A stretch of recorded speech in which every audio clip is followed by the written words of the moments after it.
What up, bookcrows? I will be your host today. I am Time, and we are joined by my forever co-host, Beryl. Hello. And our special guest today will be Morticia, for as long as she sits on my lap.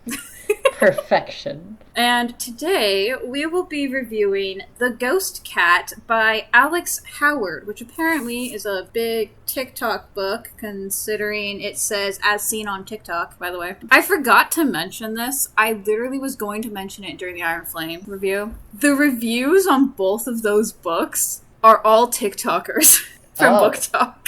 Interesting. Which you open it, there's a bunch of TikTok reviews. Before we get into that, Beryl. Hello. Did you pick up any books today? I did. I went to IKEA, and then I went to Barnes & Noble, because there's a Barnes & Noble not too far from the IKEA in Burbank. So I picked up a singular book called Heavenly Bodies by Imani. I think this last name is pronounced Erui? Good luck pronouncing that.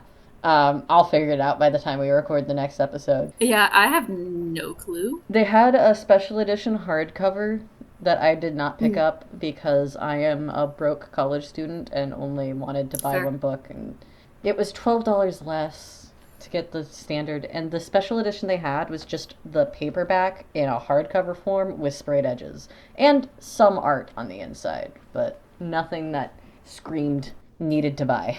That's fair. I was looking at the differences in the special editions of Pride and Prejudice versus Jane Eyre on Barnes & Noble, because I actually don't have those in physical. I only have them digitally, and I think I only have them on Audible.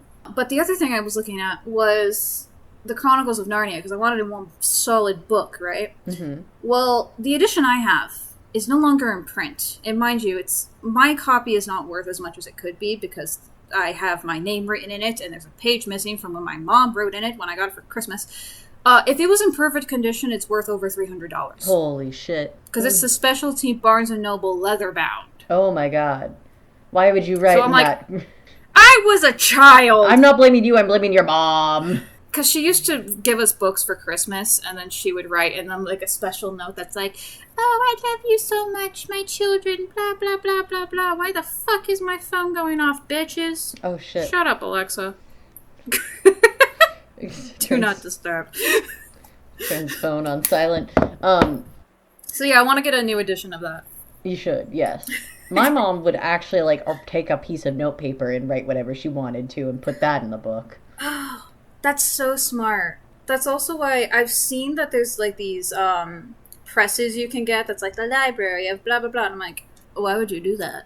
Why? Mind you, I also have I'm a weirdo. I have some first edition books just for the fuck of it. Might as well, yeah. One of my prized possessions is a book that is in plastic because it's so old. It's Poems of Paul Verlaine, translated by Gertrude Hall. It's really old. It's really old. I collect really old shit. This is from 1895. Yeah, see, if you go to Pal's bookstore, you can find tons of stuff like that. It's just that they're all expensive. Yeah. I have a first edition of the Silmarillion. It's not the English first edition, it's the American, so it's not that fancy. Mm-hmm. But I'm proud that I have it. Hell yeah, dude. I think we found two of them at Pal's, because I think my dad got one too back when I was in high school, I think. This is why they call us bookcrows. Yeah, I love collecting old books. It's one of the reasons I go to Pal's. Yeah. It's also why I go to antique stores. You can find so much cool shit at antique stores. Absolutely. I love it. If I had more room for books, I would be buying the old stuff, but now I'm just buying the stuff I want to read imminently.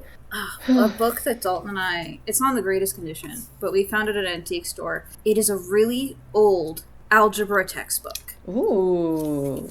Yeah. What year? It says 4th edition, revised and enlarged 1887.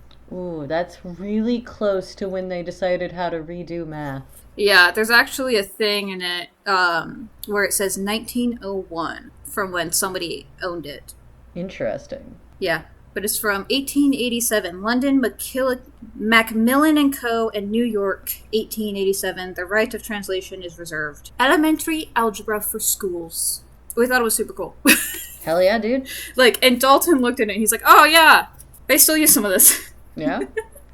It's almost so, despite the fact that they try to change math every so often, it's still just numbers at the end of the day. Yeah, it really is. And I'd like to remind everybody, Arabic numbers at the end of the day is what we use in English. Yeah. For example, we call them Roman numerals. They're not Roman.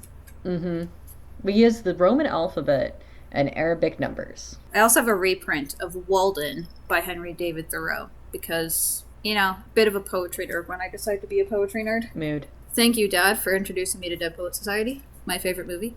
Anyway, are you ready for a cozy and probably short review? Oh, this hell book yeah. is not very big. I'm ready to lock in. Okay, I'm going to tell you this now. This is a very beautiful story. I recommend reading it. Don't eat my headphones, you little bitch. There's something about you saying that there's this book called The Ghost Cat is a very beautiful story. Meanwhile, you immediately turn to your cat and call them a bitch. It's Morticia. She's a sassy little bitch. She's just a baby. She is just a baby. Did you know she's 6? Whoa. I cannot believe she's 6. My cats are 5. I know. Like, the day you realize the age of your cat, you're like, excuse me? Oh my god, you know what? No. That means Spats is like 12. God damn. Spats is my sister's cat for everything. And I think that makes Genevieve, my sister's other cat, like 9. Spats is ancient for a cat. I know, and he keeps having liver problems. No. Mm-hmm. Anyway, so like I was saying, this is a very beautiful book. The writing is very beautiful.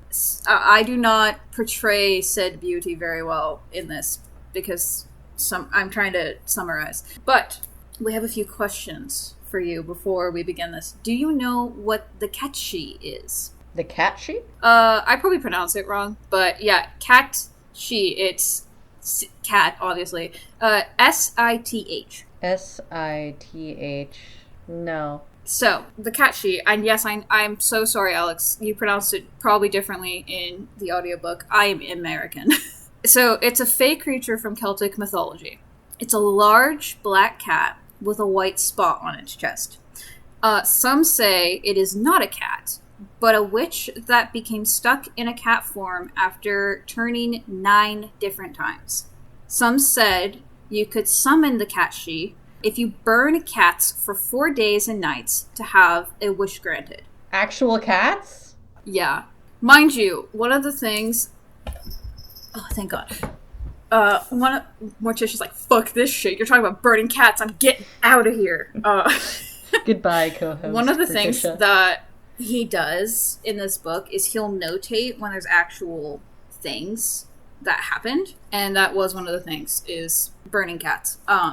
Okay. So the other thing is, it was possibly inspired by the Keller's cat, a hybrid of the domestic house cat and the Scottish wild cat, which looks really similar to a house cat, but if you know what to look for, it's not an actual house cat. Yeah. The other question is, do you know what a grimalkin is? Oh god, that sounds familiar. So, a grimalkin is an archaic term for a cat, and it's a combination of grey and malkin, which means a woman of low class or weakling. It's derived from Maud and Matilda. Okay.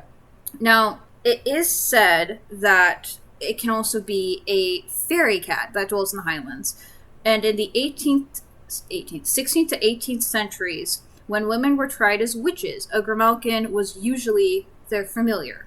Nowadays, it's usually just a term used for a female cat, but it can also be derogatory for a spiteful old woman. And hilarious fun fact, when you Google the definition, it will actually hide the derogatory part. Okay. Until you click on the word derogatory. Amazing. You know what I'm imagining with this like little grimalkin? It looks like I'm imagining a cat with Neopet fairy wings on it. Ooh, that would be so cute. That would be so cute. We need to make that. Yes. That needs to be merch. Yes. Hell yeah. Do we get Lotus on it? Do we pay Lotus? Ooh! There we go. Okay. So, we begin our story in 1902 in Edinburgh. This book takes place in Edinburgh. With Grimalkin, a tabby tortie cat that is 15 years old. He lives at 77 Marchmont Crescent, and his favorite person is I'm hoping I pronounced this properly. Ailey, I think is how they said it was pronounced. Ailey. What's hilarious is they actually make fun of Americans not knowing how to say it in the book. Oh no.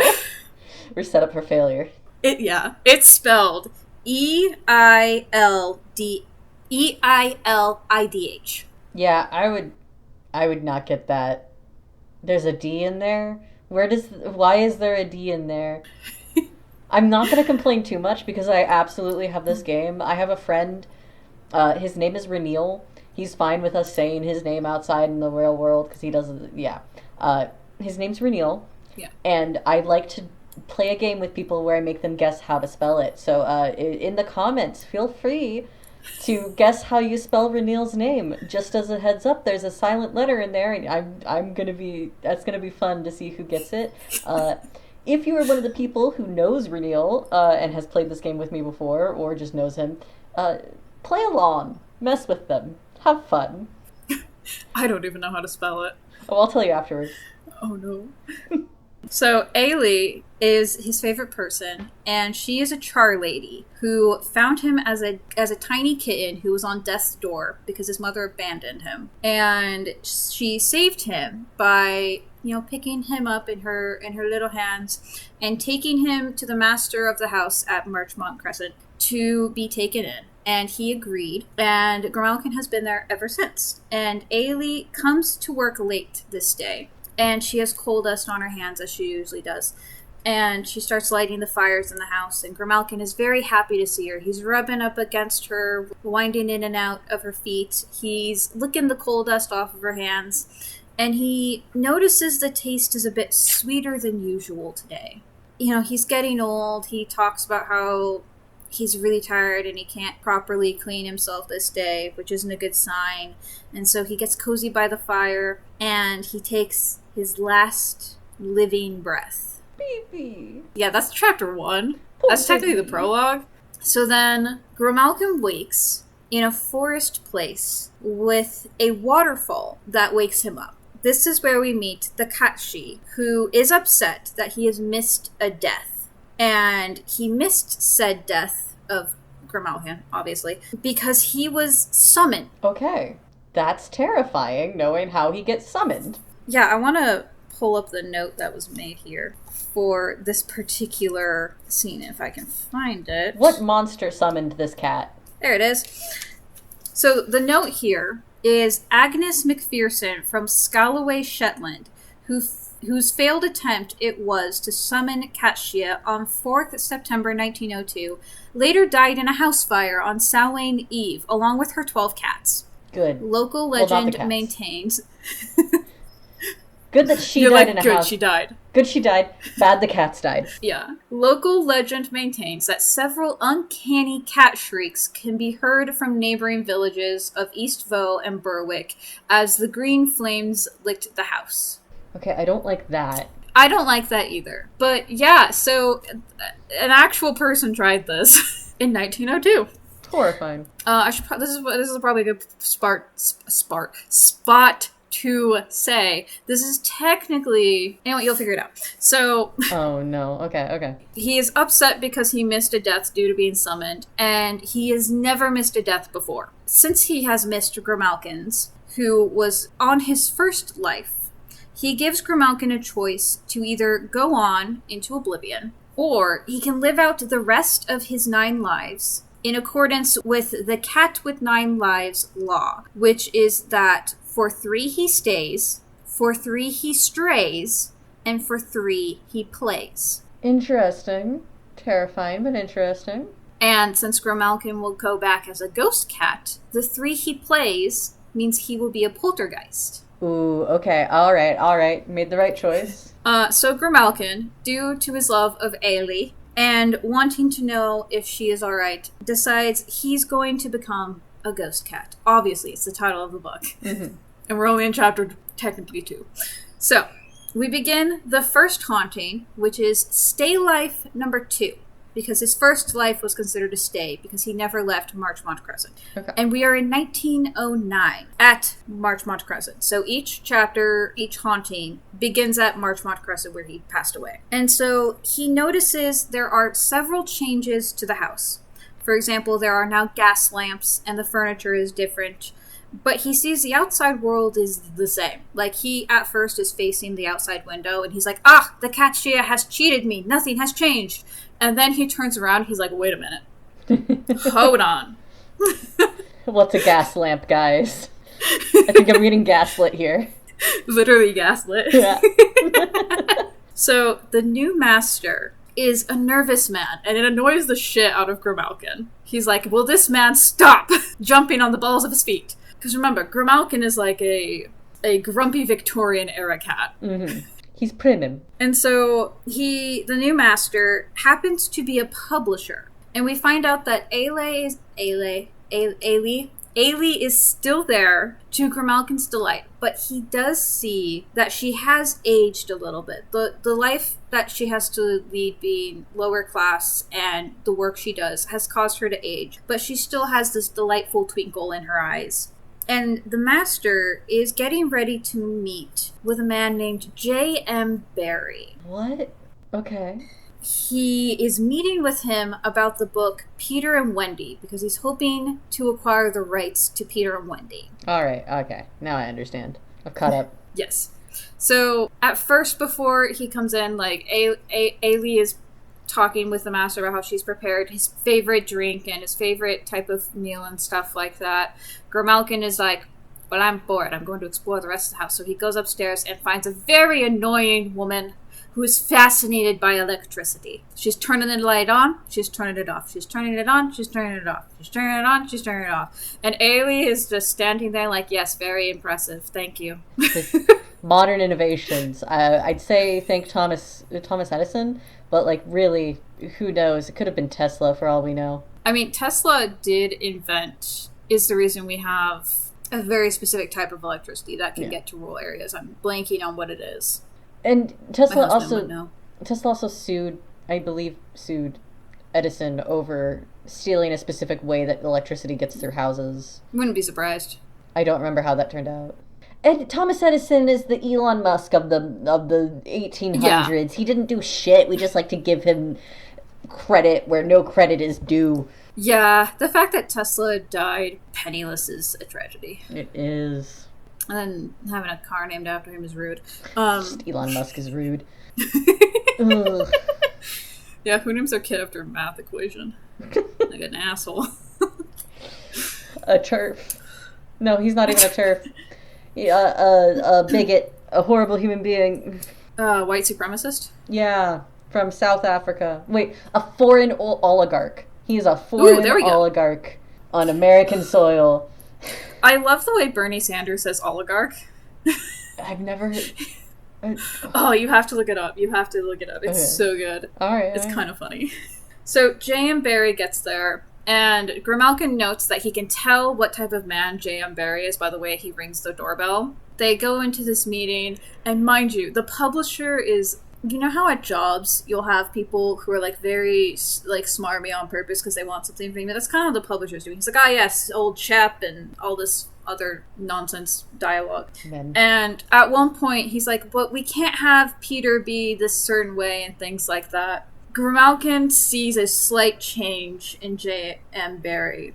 And J.M. Barrie's like, no, Peter and Wendy is not for sale. And Grimalkin's like, yes! He's so happy. He doesn't know why he's happy, but he's happy because J.M. Barrie was like, no, absolutely not. You are not changing my characters. Mind you, the publisher man that we don't like also happened to be talking to Ailey about how J.M. Barrie's brother died at like a young age right before this, so there's heavy insinuations that Peter Pan is based on his dead brother, and then he wants to go change the character. Yeah, get fucked. Yeah. Mind you, I have actually read Peter and Wendy. I haven't. It's a good book. Let's just say, as much as I love Disney's Peter Pan, not, the racist parts, but as much as I love Disney's Peter Pan, it does not hold a candle to the book. Okay. I have some thoughts and feelings about Golden Era Disney. Yes. And for the most part, it's not good. Because what's really interesting is which books Walt Disney decided to mess around with and which ones he decided to keep similar to what he's working with. Because, taking Peter Pan as well as Alice in Wonderland. Those two are nothing like the books at all. Oh my goodness. Like, No. the crazy part is that for me, like, there are parts of Alice in Wonderland that are permanently ingrained in my brain from the movie. Which is why I still like the movie, despite the fact that, like, it's just nothing like the book. But then there's other stuff like Cinderella, where he based his Cinderella off of the Charles Perrault Cinderella. And, like, Charles Perrault Cinderella is uniquely different from the other Cinderellas. It's the only version of Cinderella. Disney's and Charles Perrault's Cinderella are the only ones that have the fucking pumpkin in it. And the only ones that have the fairy godmother in it. And the only ones that have and it's a glass slipper. Pumpkins are also very much a Native American food. Yeah, it is. Like, they were not in Europe.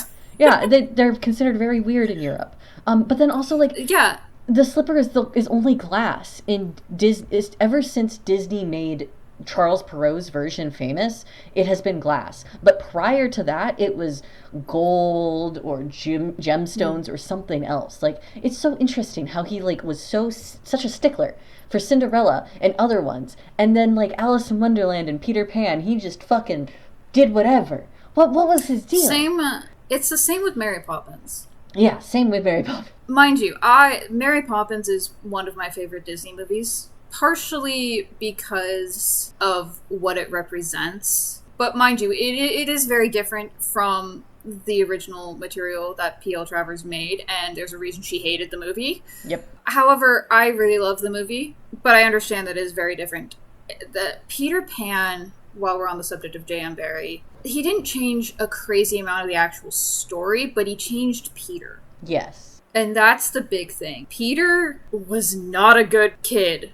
No, he was horrifying. And yes, Wendy, like, idolized Peter, but she saw how scary Peter was. She saw how little he cared about other people. I think my favorite version of Peter Pan in a fictional world is going to be the namesake comic version of Peter Pan. And I'm pretty sure you haven't read the namesake comic. You probably are, like, completely blindsided by me saying this. It's free online at the very least, but you can also buy the books themselves through their bookstore. I heavily recommend it. So what's so funny is my favorite version of Peter Pan is another alternative that Disney made. It's the Once Upon a Time version. Okay, let's just admit that Once Upon a Time was really good and had some really good things. And, like, we can just accept that Once Upon a Time, which, fun fact, didn't start out as Disney. Disney bought the rights to Once Upon a Time. Once Upon a Time is just great, okay? It is. Until the later seasons. When Disney bought it. Mind you, Rumpelstiltskin in that is amazing. Yeah. I love Rumple. Oh, he's so good. I love Once Upon a Time because it started as a fan fiction of a fan fiction, and now it's like its own thing, and then Disney, of course, bought it and tried to do its own thing with it.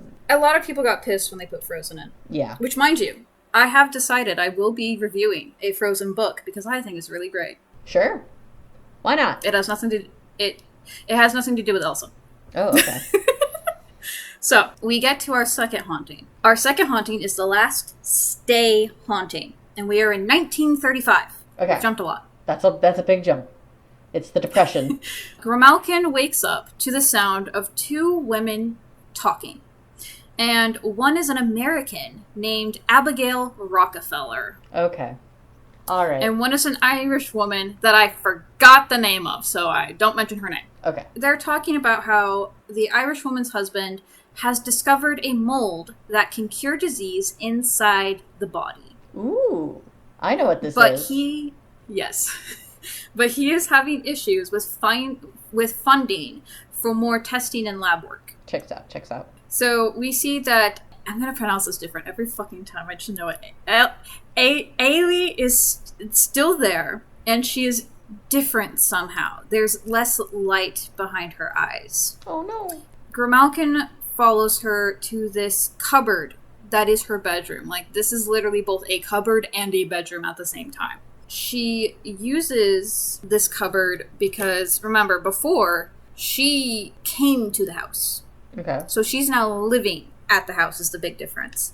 And so he follows her in there. He's horrified that she is now living in a cupboard with actual supplies that go in the cupboard. And she cries for a little bit on her bed. And Grimalkin's trying to comfort her, but he can't because he's a ghost. He just slips right through. And he's having a really hard time with this. And then she starts writing in her diary. Before she can finish, she's called away by the two girls for some drinks. Because they had actually asked for them as they were going down the stairs. And that's when we first saw her. And then she's like, oh, yes, of course. And then she, goes and has a little cry. Fair. Sometimes you just got to go cry on company time. Yeah. And so Grimalkin is trying to figure out what's happened. What has gone on. And so he reads her diary entry. And he finds out that her son died in the First World War. Oh. And now it's the Great Depression. And so he then goes into the other room with the other ladies after figuring this out, as Ailey is, finishing preparing the drinks. Abigail Rockefeller has decided she's going to fund this Irish woman's husband research about this mold. He thinks it's great. She happens to know another contact that he can work with as well. And so she looks at Ailey as she comes in with the drinks, and she's like, hey, you've been so great. Why don't you go stay at this fancy hotel down the street? Get a new hairdo, all this fun stuff. And she's like, and while you're at it, I'm going to talk to your landlord because your living quarters are like, no, bro, like, absolutely not. And she's like, well, I've been saving up to go get my own place. It's just taken a while, to save up to get her own place. And Abigail is like, well, how much do you need? And she's like, I'll give you 500,000 pounds. And Ailey's like, what? That's a lot of money, babes. She's like, that is way more than enough. Literally, this Rockefeller's just like, what am I going to do with all this fucking money? You know what? If you're going to be a Rockefeller, just fucking give the money away. Yeah, honestly. She's like, I have so much money. And so that is how we end the second haunting. She's like, oh my gosh, I'm going to go get my own house. Like, thank you so much. And Abigail's like, yeah, just keep the drinks coming. And, why don't you join us too? Just hang out. We're not doing shit. All right. Love you, Abigail. Doing great, sweet, sweetie. Haunting number 3. Okay. The first stray haunting. So he can leave Marchmont Crescent. He can leave the house now. Okay. We're in 1942. Oh, no. Oh, no. Oh, no. Oh, no. In Edinburgh. Oh, okay. All right. Keep going. Yeah, we're going through time here. Grimalkin wakes to the sound of a woman giving birth in the parlor. Okay. You're like, excuse me? That was not what I was expecting. And we happen to find out that this woman also happens to have blood poisoning. So her husband, I believe it said he has like a Czechoslovakian accent or something like that. He's definitely not from here. Okay. But on their way here, she ended up with blood poisoning somehow. And she's giving birth. And after the birth, because he's like, should I leave? And he's like, wait a minute. This is the only time I'll ever see the prospect of birth because I never even saw my own children's birth. He's like, well, that was a thing. Yeah. He goes to another room in the house. He happens to see this little kitten, and it runs out of the house after the doctors are like, what? A cat in here with a woman giving birth? What are this? I don't know. Okay. And so he follows the cat out of the house. Do you like whatever accent that was? Yeah, the cat's upset that a cat is there while the woman's giving birth. No, a doctor. It's a doctor. Oh. A doctor was like, cats and women giving birth. What is this? Like, Grimalkin is actually like, cat. Like, this is my territory. But then he calms down. He's like, I had a moment of bad judgment. Because he's a Victorian cat. He is a proper gentleman. Proper gentleman, but still a cat. Yes. And so he realizes, I can leave. So he gets really excited. He goes and follows this little kitten. And on the way, following this little kitten, the first thing he notices is there's motor cars everywhere. Hell yeah. He's like, what is this? And then he happens to see a propaganda poster for World War II. And he's like, what the hell is going on here? What is happening? And he notices how absolutely eerie and evil this poster is. And he's like, something's going on. What the heck? And so then he follows this little kitten again. The kitten happens to go to the famous meadows. It approaches this man who's like petting it, and he gives the little cat food. And Grimalkin happens to notice that this man only has one arm. The other arm is like, it had been injured and amputated. And so he's just like, What a good gentleman feeding the little kitty. It's so cute. And then an air raid siren goes off. Oh no. And That he's must be like, terrifying for what Cat. is this? Yeah, the other cat fucks off. Yeah. He's like, no. Yeah, understandable. Mind you, okay, I live in a town where for some ungodly reason, there is an air siren that goes off at regular intervals. Horrifying. Ugh. Absolutely not. I still don't know why it goes off. I have no clue. The only thing I can think of is to tell the, workers on the logging mill what time it is so they can, go on their breaks or whatever. Yeah. I don't know. Maybe. So imagine being a little kitten and hearing that and you're like, ah. A guy, police, copper man, whatever they call them in Edinburgh, I don't know. The policia happens to be like, okay, let's go into our air raid bunker. Everybody get in. And the guy who fed the cat is like, nah, I'm good, mate. I'm good. And so Grimalkin goes in the bunker with all the people. And he's like, there are multiple people of classes here with no animosity between them. This is insane. Like, what is this? What's going on? Okay. All right. He sounds way more posh than I do. Yeah. Just so you know. I'm not from 1902. And he happens to see the couple with the baby in there. The nurse happens to comment to the dad, who has this thick accent.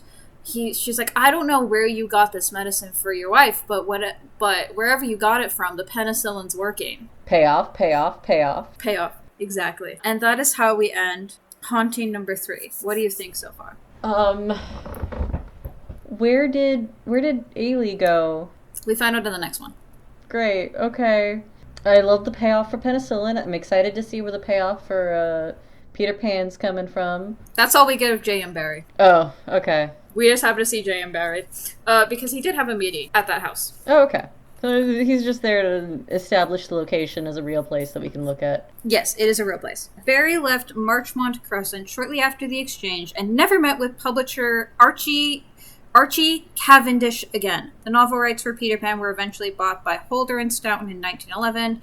Upon his death, Barrie bequeaths the rights to Peter Pan to Great Ormond Street Hospital in London, and it still earns royalties. There's also a statue outside of the hospital, by the way. That's cute. Yeah, I wanted to go see the statue there when I was in London. I got to see the one that is in the park. I don't remember what the park is called now. Kensington Gardens, thank you, which happens to be a main thing in Peter Pan. It happened to be where Peter Pan was raised by birds, technically. Interesting. Yeah, if you read Peter in Kensington Gardens, you'll understand. Yeah, but there's one by the hospital that owns the rights. Yeah, it's super cute. It has Tinkerbell. That's why I wanted to go see it. Hell yeah, dude.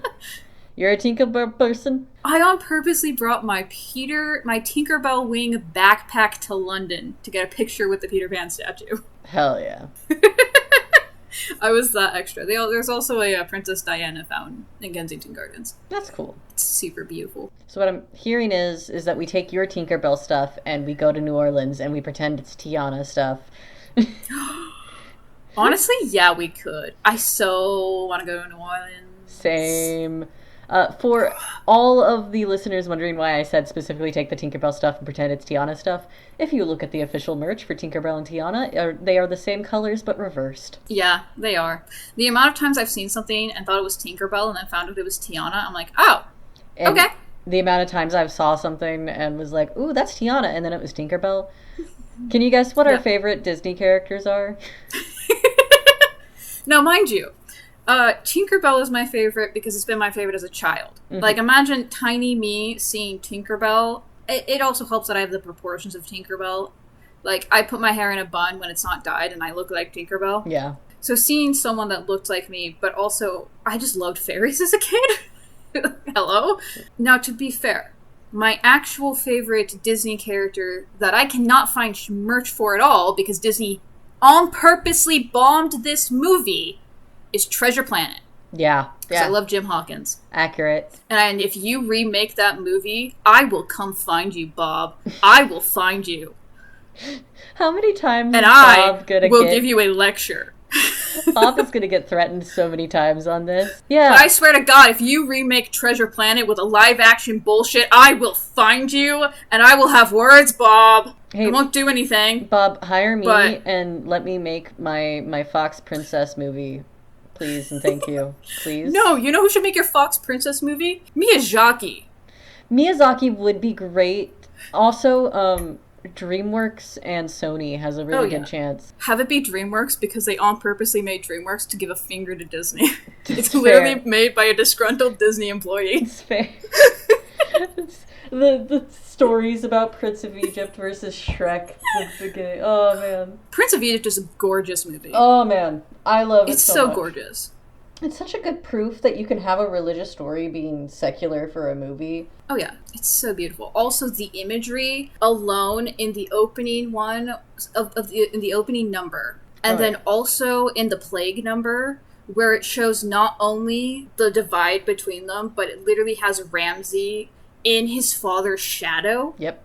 Beautiful. The cinematography, mwah. 10 out of 10. I will say, like, for my research on musical numbers in animated movies, The Prince of Egypt did give me a headache, but I am a strong believer that there are no misses on that soundtrack. The only miss is the villain number. Playing with the Big Boys Now is fun. I like playing with the Big Boys Now. Yeah, but it doesn't match the rest of it. Like, I like it. I think it was fun. To be fair, though, like, I mentioned in one of our other episodes that I love the Aladdin soundtrack, and I do. I hate Part of Your World. Okay, accurate. I hate that number. I find love ballads to either be the most grating thing or the most beautiful thing, and there's no in between. Like, not Part of Your World, A Whole New World. A Whole New World. Thank you. Obnoxious. Yes. But, like, I See the Light, gorgeous. Yes. Oh, you know what my favorite love ballad is? Oh? This could be so fucking funny. The one they did in Frozen 2, Lost in the Woods, because they literally went all out on it being a 70s rock ballad, and it was so beautiful. Yes! An 80s rock ballad. 80s. I was watching I watched that movie in theaters, because of course I did. Fairy tales are right up my alley. You guys... And ask me about fairy tales and magical girls at your own risk is literally in my Discord thing. But I watched that in theaters, and all of the children were so confused why the adults were breaking out in laughter. So here's the thing, okay? So I was in middle school when the first Frozen came out.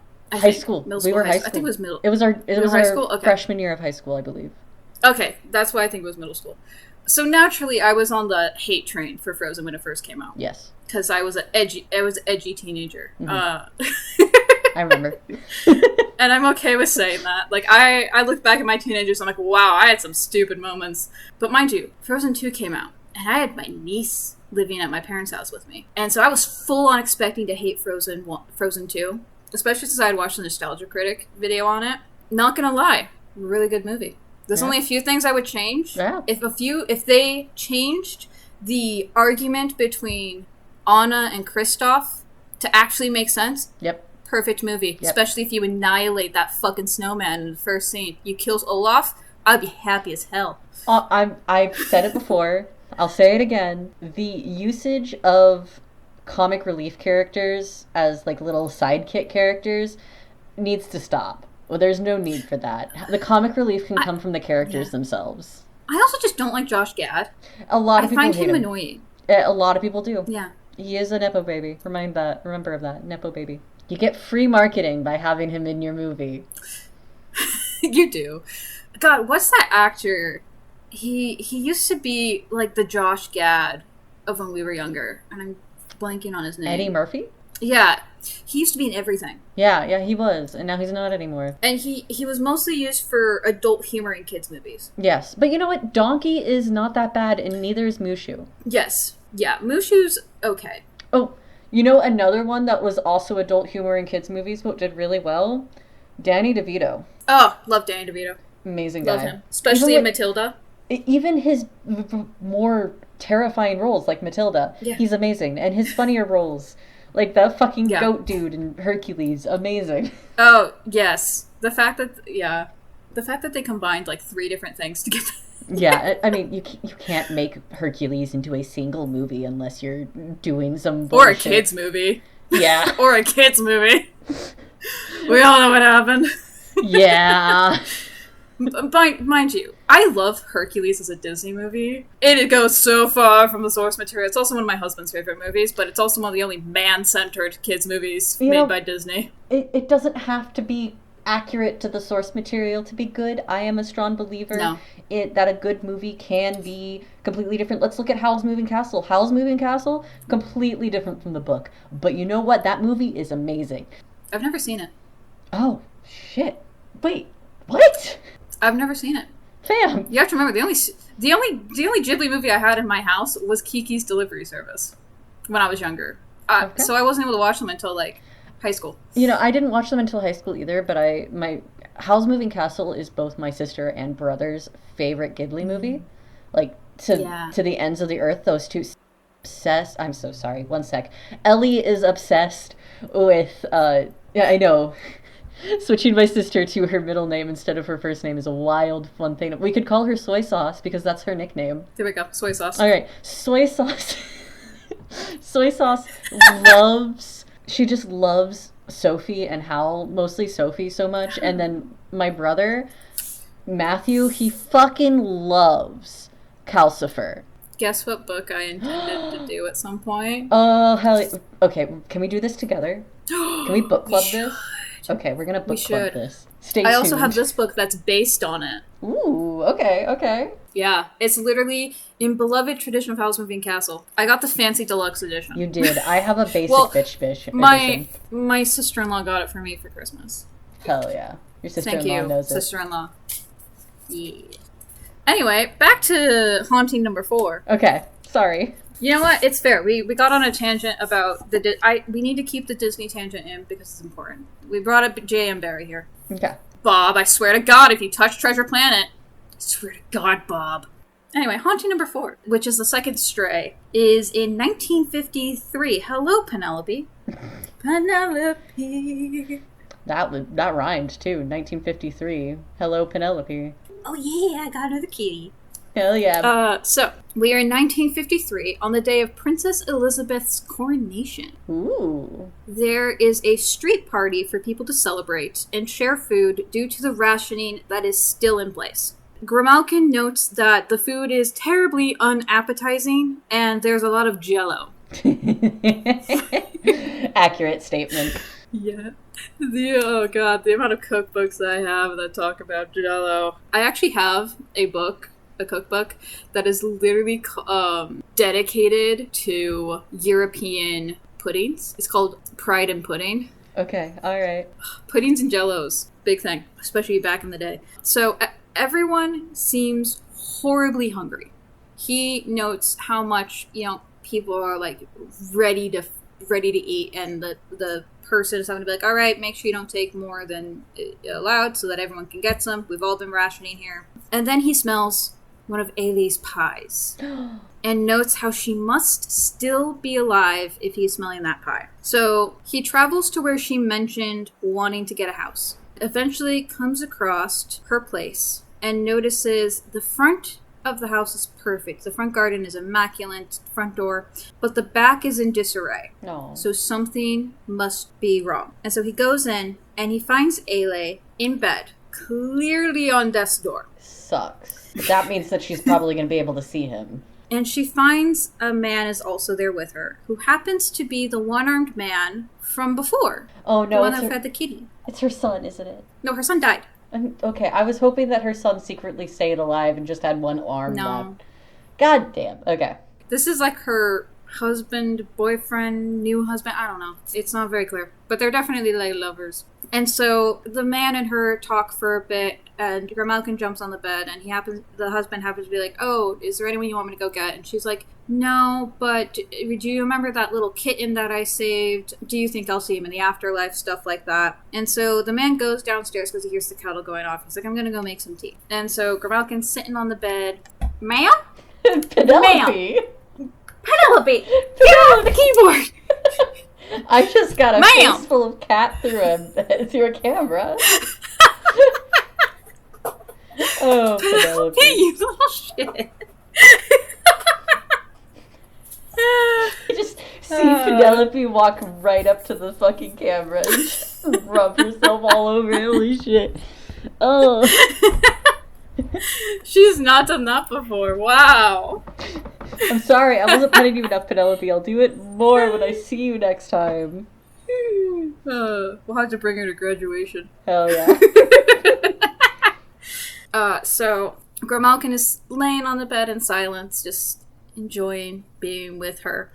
And then he feels her hand start petting him. I called it. And she's astonished that he's there, and she's so happy to get to see him again. And he's just, enjoying being with her. And after several minutes, Ailey passes away. I'm sad the human died. Yeah, there are some sad moments in this book. Oh my god. Like, she was so cute. I was not able to express just how cute she is in this book. Mm-hmm. Like, she is so cute. That's okay. Read the book. Everybody go read the book. Yeah. Go support. It's super cute. It's a super cute book. You can also get it on audiobook, and he actually narrates it, which is super nice. Aw.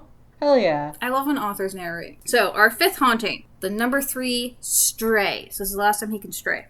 Mm-hmm. Is in 1969. And Grimalkin wakes to the sound of a vacuum cleaner. Okay. It's turned off because, the person's finished vacuuming. And there is a one-sided argument with said silent vacuum. Okay. All right, yep. He does not like the vacuum. Respectable. No. And so he leaves the living room and hears the boy who was vacuuming, whose name is John, and his mom having some sort of back and forth. And he can't really understand everything they're saying. He's a little confused by the words that are coming out of these people's mouths. Okay. Understandable. And John goes into his bedroom and he's playing this music. And Grimalkin notes the really colorful posters. And he notes the music and he's like, oh, I am enjoying this little beat. I'm enjoying the repetitive beats of the music. But I have no idea what the hell a yellow submarine is. I was going to call it. I should have called it beforehand. I was like, it's the Beatles, my dude. Mind you, I don't like the Beatles, I'm sorry. I don't like the Beatles either, it's okay. John and his mom also have a bit of a back and forth about how he's going to stay at this lady's house. And she's like, back in my day. He's like, yeah, but back in your day, blah, blah, blah. She's like, I'm not that old. Yeah, Hilarious. You are. Yeah. And so John goes to leave because his friends come to pick him up. And Grimalkin starts following him. He's like, wait, sir, you can't leave without your tie. You're going to be made fun of. And then he goes out on the street and he's like, what the hell is happening here? Good man. Good man. He's also aghast to see the undergarments of a lady when John gets in the car and she gets in after him. He's like, what age is this? You went too far forward. Too much. He did. He's like, excuse me. So he gets in the car after them. He's like, I'm going to figure out what the hell's going on. And they pick up this really gross, misogynistic guy from the train station. Grimalkin instantly hates this guy. Okay, his name is Keith. Understandable. Yeah, and I'm not gonna go into the depths of how awful this person is, but let me tell you, when you read it, you can tell he's a terrible man. They pick up Keith and then they go to where a bunch of people are gathering to go, I guess listen is more so the case. But, there's people wearing tinfoil hats because there's the moon landing happening. Okay. And then, so they get to where this whole revelry is, and everyone's celebrating, and Grimalkin's like, man, I am tired of this place already. I'm gonna go join these guys. So he goes a little ways away where there's a bunch of people in a circle doing, prayer or whatever. He's like, there's people who still believe. And then he goes and takes a nap. Because same. I, too, would probably be tired. Yeah. You went from, 1902 to 1969 in a matter of, how many days? I'd be so tired, too. I'd be ready for it to be done. Yeah, man's like, last time I was anywhere, it was, 53. It was post-war era, and now I'm in the... What the hell is this? Yep. Why are their skirts so short? I skipped the 20s. Yeah. Why are their skirts short? Why are you wearing tinfoil on your head? Yes. Oh, this poor cat. Fair. I mean, I do love the difference of this. I imagine Grimalkin on, because, he's 15 years old. He's a little old man in a cat's body. Yes. It's also really funny hearing his inner dialogue, because occasionally he'll pick up on the words of the day. And in this era, he's like, oh my god, I'm starting to talk like them. He's just so not ready for it. Yeah, Grimalkin's a little boomer. I'm pretty sure he's actually too old to be a boomer. Yeah, I'm pretty sure he's too old to be silent generation, too. You know what? Grimalkin is that vampire who's gone through so many centuries and is trying to get his furniture back, but he has to go to very specific antique stores. Okay, that's a novel right there. And is trying to, like, keep up with the slang to not blow his immortal cover. And then an archaeologist starts dating him. He's like, ah, shit.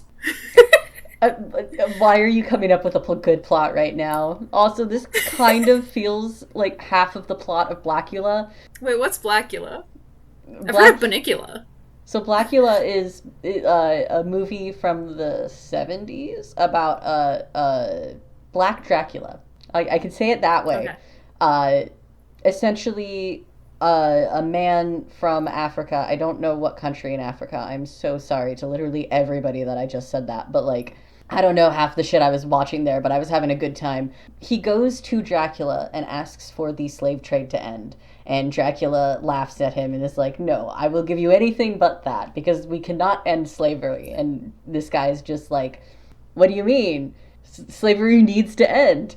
So he insults Dracula, and Dracula responds by killing his wife and turning him into a vampire, locking him into a coffin, saying, you now have the name Blackula, and that's your crime for insulting me, is to live this infernal life like me, except in this dark coffin in a sealed up room in my castle. Fast forward to the 70s. Dracula has been killed by vampire hunters for a few hundred years now, but everybody's forgotten about poor old Blackula in the basement. So archaeologists, is it archaeologists or is it somebody buying the castle? One or the other. No, these guys, somebody who has bought the castle is selling the old furniture, accidentally opens up the basement, where, like, the wall in the basement, sells the coffin that's covered in chains to antique collectors, who then open up the coffin in a shipyard in America. I think it's New York too, and accidentally set Blackula free. It is an interesting movie. I 100% recommend it. I don't want to give all the spoilers, but it is incredible. Like, you can tell it was written by a person of color, and it's queer inclusive. That goes to a whole nother level when it's remembered that vampires were also not only a symbol of plague, but also a fear of immigrants. Yep. That's it to the whole new level on that. Wow. Yep. Cool. Anyway, it's 1997 for our first play haunting. Okay, all right. What's haunting the play? Number 6. What does play do? He has poltergeist powers now. Oh yeah. So he wakes to the theme song of Friends and does not like it. He does not understand the opening of Friends. Wait, what year is it again? He thinks it's silly. 1997. Oh shit. Okay. For some reason, I heard 1992. No. Also, I believe Friends is a show that was remade and was originally a show in the UK and then was remade for America. There's a lot of shows like that. I wouldn't be surprised, but I don't know for sure. The girl watching the TV is named Hannah, and she is sitting on an inflatable couch surrounded by a mound of blankets. Same. He's also very confused about what she's wearing in the middle of the day. And he can tell by the look in her eyes that she is both hungry, and based on, the furniture and everything else, she's also poor, obviously. And so her roommate comes in and rudely is like, excuse me, I need the internet or whatever. Like, you need to get out of this room. And she's like, you just said I could come in here like 10 minutes ago, but whatever. So she, gets up and leaves. And Grimalkin's like, this roommate, whose name is Amelia, by the way, is very privileged. And then her and her boyfriend sit down and they turn on the TV and they start watching the TV, the same show, after Hannah leaves. And Grimalkin, drawn by the scent of Amelia's snack, which is this weird, meaty, cheesy snack thing, jumps on her lap, causing her to freak the fuck out. Yeah. And he's like, excuse me, I'm trying to munch here. And so he tries again, which devolves into chaos because he happens to pop the inflatable couch. Serves Amelia right. Yeah. Amelia's freaking out. She's like, what is going on here? There's obviously something here. Like, what the heck? And Hannah comes in hearing the commotion, and she starts trying to blame it on Hannah. And she's like, I just fucking walked in. What the fuck? So he follows Hannah back to where her room is, which happens to be Ailey's old cupboard room, which is still a cupboard and can barely fit Hannah's bed. Poor Hannah. And she's on the phone with her dad talking about how expensive everything is here and how upset she is to be here. People are rude to her. She doesn't get along with them. She's trying to go to college. And she's like, I'm just going to go home at the end of October. I'll find a job and I'll, crash on the couch until, whatever. And there's also some talk about how she gave her father money to help him out at one point as well. So that's why she doesn't have as much as she could. And then the phone cuts off mid-conversation because it's out of funds. Aww. And she's really upset. She goes to heat something up in the microwave, and while it's cooking in the microwave, she starts out by counting the coins and then that she has, being like, okay, how much do I have left, basically. And she goes to take a shower. Grimalkin, seeing this poor girl who's just, trying to go to college, has a horrible roommate, has, no money, she's trying to do what she can, remembers that when the Rockefeller lady was here, she dropped a ring, and it fell into this little hole in the floorboards. So he pads up to that room, and he's like, is it still gonna be here? Can I find it? He reaches his little paw in, and he finds the ring. And he grabs it, and he hides it in Hannah's room, but she'll find it later. Not right away, but she'll find it later. And as he's coming back to do that, he notices Amelia and her boyfriend are eating Hannah's food like a rude bitch. God damn it, Amelia. Get out of here. And so they hear Hannah's about to come out of the bathroom, and they run away with it. And it's very clear that this is not the first time this has happened. Hannah just sort of sighs. She goes to her room. She starts crying. And Grimalkin's like, excuse me? So he follows Amelia and the boyfriend back to the living room. And they're talking shit. They're talking about how she's a terrible roommate. She never talks to them. The boyfriend even calls her the human embodiment of the color beige. And then he mentions how he's going to convince his dad to raise her rent. Rude. And Grimalkin's like, I'm going to teach them a lesson. So he launches himself on the plate of food. Yes. Yes. And that is how we end Haunting number 6. Is him just being like... Well, technically it ends with a little thing about how a girl finds $1 million ring in the digs. And it's an 82 karat ring in her rented room at Marchmont. How the fuck do you get 82 carats? Rockefellers.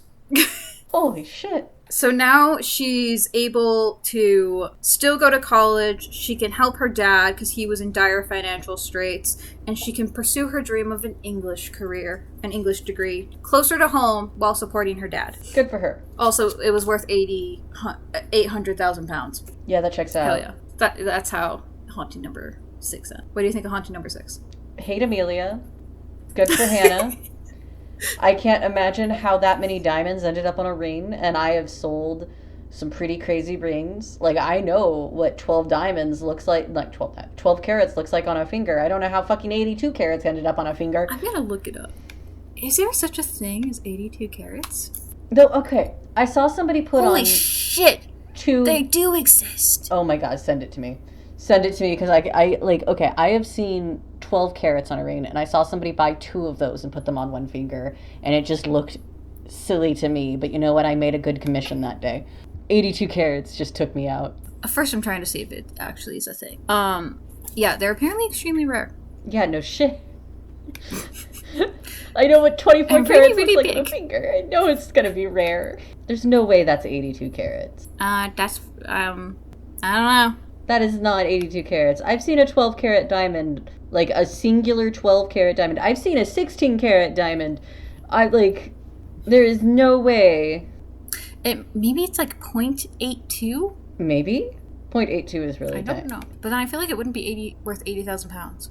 Well, 800,000 pounds. Except for the fact that's super old. The picture you sent me is 100% an emerald, not a diamond. Well, yeah, I was just looking for size. Yeah. Let me read what the actual ring description was really quick. Okay. Haha! Also, I absolutely loved the language in the Rockefeller chapter. It was hilarious. Okay. As Abigail distracted herself in laughter, a large pink-gemmed ring dropped off the edge of the dressing table before bouncing along the floor and disappearing. From what Grimalkin could tell, it had fallen down a gap in the floorboards. It was a particular quirk of this blah blah blah blah blah. And so when she eventually goes to leave, she says, Did you happen to see what I did with that damned ring? The pink one? Oh, the gold one? No, the pink diamond. It was here somewhere, I swear. Okay. Yeah, so it's a pink diamond. If it's a natural pink diamond, then that's a different story. Okay. I have somewhere a photo of me holding, or maybe a video of me messing around with a 12-carat diamond. Okay, well, this one's an 18K yellow gold 30-carat diamond. That's worth like $3 million. Terrifying. I'm gonna guess it's like 0.82. It's gotta be. It might be 1.82, because 1.82 would be quite big. Yeah, that makes sense. We're over here analyzing the size of a diamond ring in a book. Just because it's ridiculous. 82 carats? A single diamond? There's no way. I have a 2-carat diamond for sure right here that I took a picture of back in the day. It's a blurry picture. Oh, that's pretty. Yeah. See, that's a decent size. That's a decent size. It's big, but it's still a reasonable size. Yeah. All right. Haunting number 7, which is the second play, is in 2008. So Grimalkin wakes to a terrible stench. He finds there is a dog who could possibly tell he's there. It's a little confusing if he can tell. And a large man sitting on like a patio table thing. And it's clear the man's not really good at taking care of himself.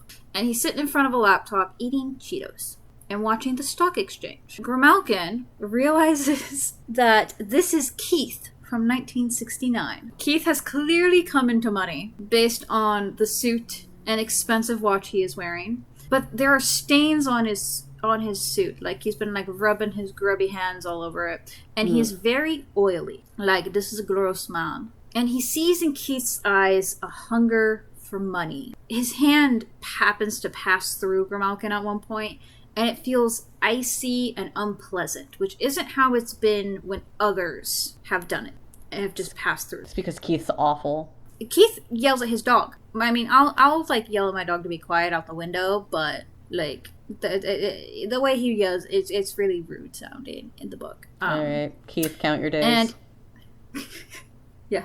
How dare you be mean? Like, anyone who's mean to animals, like, on purposely just, like, absolutely rude to animals is just absolutely a terrible person. The dog's also, like, on a chain, I believe, which is just rude. Like, mind you, I don't know how things are in, like, Edinburgh for, like, taking care of animals and shit, but I'm guessing that's not... If it has, like, a yard, he could probably, like, just play around in the yard, maybe? Maybe?